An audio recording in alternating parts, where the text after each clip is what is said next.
What's going on, guys? Entity here, and well, as you can see from the title of the video, today I'll be counting down the top 8 best Pokemon Generation episodes. Pokemon Generations was a short 3 to 5 minute anime series on the official Pokemon YouTube channel, where it focused on a more faithful relationship to the Pokemon games and added some dark bits overall, rather than the main Pokemon anime. This anime mostly appealing to older audiences. Every 3 episodes will be a certain region with their own story we have seen in the games animated or a whole new scene witnessed. The Alola region games, however, didn't get animated, so who knows, maybe sometime in the future we might see scenes from Sun and Moon animated. But when recording this video, Generation 7 is new anyway. Enough about the series said though. Bear in mind, these are my opinions I'll be stating on the list, so you can respect mine and I shall respect yours in the comment section below. Anyways, with all that said, let's jump right into the list. The Legacy. I believe this is a great start to the list, as the story was interesting and Pokemon showed one of my favourite events from the games, seeing Giovanni leave his son Silver. How the episode goes in Pokemon Generations, however, is that Looker, although we didn't see him in the games until Platinum, follows Silver to the Pokemon League, asking if he knows where Giovanni is, and starts explaining how Team Rocket took over the radio tower to broadcast a message to Giovanni for him to return. Yet, we all know from the games we stopped Team Rocket in the tower and stopped Giovanni going to the tower thanks to Celebi making us time travel, with nobody else but us knowing that last bit. Anyway, Looker then goes on to say that's why they need Silver's help, as he is related to Giovanni. However, Silver states that he last saw him 3 years ago when he got beat down at the Viridian gym, and Silver started shouting at him for leaving him behind, just so he can make Team Rocket larger, calling his father weak and stupid, just letting 2 kids get to him. Looker is surprised Silver made it all on his own and lets him challenge the Pokemon League, where he goes searching for more answers, making sure Giovanni doesn't return. Overall, I just like this episode a lot because it's a more unique and different story Pokemon chose for the series, also showing people who didn't know Silver was related to Giovanni. That is how Silver became the serious, independent rival we know. Also, is it just me that after that episode you really want to play the event in the games again? The Redemption. This was the final Pokemon Generations episode, and they did a very good job on picking a story for it. This was the story we all knew in Pokemon X and Y about AZ and his Floette. It just basically goes that there was a war, and AZ and his Floette was so close, however Floette had to go to the battlefield, and several years later, AZ was given a box with his Pokemon in, which we all could gather Floette had died. AZ, with how distressed he was, decided to make a machine which would bring his Pokemon back to life, which successfully worked, giving it eternal life. However, AZ had so much rage that the war did this to his Pokemon that he made the ultimate weapon which ended the war for good. Floette then should have known that AZ took the lives of many Pokemon just for it, which they left AZ feeling sad, and AZ continued to this day searching for his Pokemon to say sorry. In the present day, AZ approaches Calum, newly crowned the champion, asking for a battle to see what a Pokemon trainer is, and Calum successfully won, which AZ then finally felt free from all his sorrows, the part of him which built the ultimate weapon, and then his Floette returned with AZ holding it in a teary end. Overall, I like this episode for many reasons. The art style during the flashback was amazing, the music was perfect, and just overall had that little dark tone in the episode which we wouldn't see in the main Pokemon anime of a Pokemon dying. Not only that, but of course, like I said, the story was a very nice ending to the series, and I'm sure it will make some people cry as it did have a nice emotional touch. Also, remember when people thought this was Serena by looking at the preview? Ah, good times. The New World. This is the only episode I really liked in the Sinnoh arc of Pokemon Generations, and while it got far on this list, so obviously I found many bits cool. The story is that Cyrus captures Dialga and Palkia and is ready to create a new world, a new beginning. Cyrus forces the legendaries to do this with the red chains, and then approaches Cynthia but no Lucas or Dawn. DP remake hint? In Horas they changed Bread of the Maze design up a bit, so they could be doing that with the DP protagonists if they ever will make one. Keeping on topic though, Giratina appears from the shadows which Cyrus predicted, then commanded Dialga and Palkia to attack Giratina. However, Giratina managed to free them and they return to their home, while Giratina takes Cyrus with it to the Distortion World. Cyrus then wakes up in the world and sees how it's a world he's always dreamed of, and decides to stay, then contacting Saturn to tell him not to look for him. Overall, the story was something we all knew, but it looked so good animated, especially when Giratina appears. That animation was just amazing. It also had those little cool scenes such as Palkia and Dialga fighting Giratina, and just looking at how the distortion world was, it was all a very nice mix, and also shows you what kind of character Cyrus really is, which is kind of dark when you think about it more. It really does make you wonder what a Diamond and Pearl remake could be like though. The Uprising. Now this episode was a great beginning to the Unova arc stories. The story goes that N beats the Pokemon League, and then Team Plasma rise N's castle from the ground surrounding the Pokemon League, with Team Plasma in control to fulfill Geras' dream. Until the Unova gym leaders appear to stop Team Plasma in a great brawl. Now that is all there is to the story, but man, this episode was just pure hype. Not only did Pokemon choose the best moment from the Black and White games to animate in my opinion, but they made it 10 times more better. Throughout the whole episode since Clay appeared, I was smiling because it was just so good. This episode even made me remember the first time ever I played Pokemon White, the first Pokemon game I got on its release date, and first story I really loved, and this bunch of gym leaders made me love the story. Just to see them animated looking so badass was basically a dream come true, especially seeming as the Black and White main series anime didn't do a good job with those gym leaders or story. Overall, this episode was one of the more combat related episodes, but just shows what the main series Pokemon anime can be. Awesome.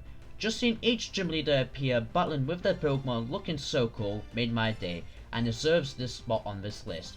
I really do love the Unova gym leaders, probably my favourite ones out of all the other regions. Of course, I can't forget to say this as well, the music was amazing. That gym leader theme was definitely my favourite gym leader theme as well. The Challenger. This episode showed us something we never got to see. Blue fight the Elite Four to become champion. And that's all there is to the story basically, but oh god, there was amazing scenes of him fighting. The first scene was Blue going against L'Oreal, Alakazam vs Lapras, and Blue managed to wreck that Lapras with Psychic. What made this seem so awesome though was the camera angle Pokemon used, which was basically a point of view shot of Lapras, where Lapras gets put in the air and then turned upside down, and we see this swirl effect of Psychic and throws Lapras straight to the ground. That was overall an amazing effect and just shows what kind of animation this team of animators is capable of. Made us really feel like we were actually Lapras. Moving on to Blue vs Agatha though, I passed Bruno because all we saw was Pidgeot throwing Machamp on Bruno, but it still was cool. Anyways, during this battle, Agatha states that she thought Blue would be completing the Pokédex for Professor Oak, which is where we see Blue's intentions overall, as he states the Pokédex is just a tool to become stronger and that she should not compare him to Oak, as he wants to be the strongest, not complete the Dex, which overall I found interesting and just shows us how different Red and Blue think alike, and how it's actually hard being the grandson of Professor Oak, as everyone would think he would be a researcher or completing the Pokédex. Just a nice touch to the episode.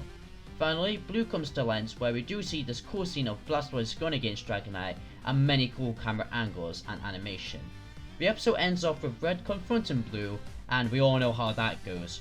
Regardless though, this episode overall has amazing camera angles and effects, Blue's music theme, and a good look at Blue's intentions. I wish the battles could have lasted longer, but of course these episodes are meant to be short. However, it got the picture across of how strong Blue is. It was amazing, but you may ask, what could be better than our fan favourite cocky rival fighting the Elite Four? Well, the scoop is your answer. Watching a 10-year-old boy go into space, riding a space snake, and fight an alien Pokemon was truly amazing. Especially the fact Brennan caught that frickin' Deoxys in one Ultra Ball. That's Pokemon goals, people. Fast forwarding a bit earlier on into the episode though. The story goes that Gabby and Ty, the news reporter and cameraman, interfere in Moss Deep Space Center to learn the secret about the meteor that was heading their way. Gabby then finds footage of Brendan in space with Mega Wave Quasar, destroying the meteor, but Deoxys comes out from the meteor, and then Brendan fighting it and catching it. Gabby puts the file onto a USB, and just before she was about to leave, the professor with security guards told them to give the evidence back, but she refuses and pulls a trick which allows them to get away, with the ending quote of the professor saying that the world is not ready to learn the existence of Pokemon from outer space. Overall, I love this episode for many reasons. It had amazing animation, looking so beautiful in space, which just made the whole scene of Brendan fighting Deoxys even more amazing as it was. Also, Pokemon chose a great moment from Delta episode to anime, and just overall getting a new story added onto it of how the news wants to know what happened to the meteor was a nice touch. Finally, I think we can all agree that Brendan was badass in this episode. Well done Pokemon for this episode. The King returns. What an episode, especially the ending. Let's just jump right into the story. In Giant Chasm, Getis has full control of Kyurem and commands it to turn Unova all into ice, which it starts to do until our boy N with Reshiram stops the ice attack and confronts Getis, telling him that Reshiram felt Kyurem suffering and won't allow his plans to continue, as Unova was the place he grew to understand the harmony between Pokemon and trainers. Getis is surprised by this, now knowing the education he provided N wasn't erased. However, he still gets mad that N is getting in the way of stopping his plans and attaches the DNA splices on Kyurem, which then attacks Reshiram, turning it back into its white orb, then merges with Reshiram becoming white Kyurem. All part of Getis' plan, as he knew N would return. However, once this happens, Getis states none of this would have happened if he remained king, and then commands white Kyurem to attack N. But N, with his powers, senses Reshiram is still alive, which messes with the mind of the Pokemon, which is where Getis bursts out saying Pokemon are tools, and then gives a speech that they are always friends, which makes his father rage more and get white Kyurem to attack N for good. However, an electric blast counters the attack, and our other boy Hilbert appears with Zekrom. What an entrance and ending to the episode. Legit though, when Hilbert appeared, I screamed, as I did not expect Hilbert to be there, but instead Nate, as Nate was the protagonist of Black and White 2. What a twist, and I like it even more as Hilbert disappeared but returns to save Unova once again with N. This episode was just so good overall.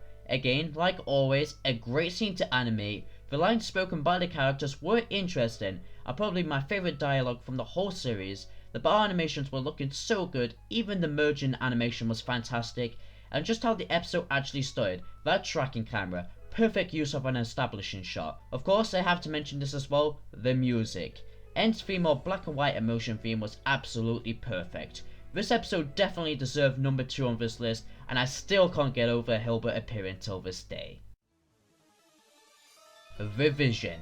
Now, why does this episode stand out from a 10-year-old boy going into space fighting an alien Pokemon, beating a touching story of a man of his Pokemon, gym leaders defend the region, and much more on this list? Well, of course, these are just my opinions, but this episode clearly shows what kind of main anime we want from Pokemon. But before we get into more of why I love this episode, the story is that Brendan breaks into Team Magma's space and starts battling grunts to stop Team Magma going to the seafloor cave. However, Maxie and his grunts are just about to board, and he puts Courtney in charge of stopping Brendan to make sure he doesn't follow them. Courtney remains and Team Magma gets ready to go underwater, and this is where Courtney gets a vision by looking at the red sirens of how the world will change, which shows Primal Groudon awakening out of control, attacking everything around it, including Team Magma.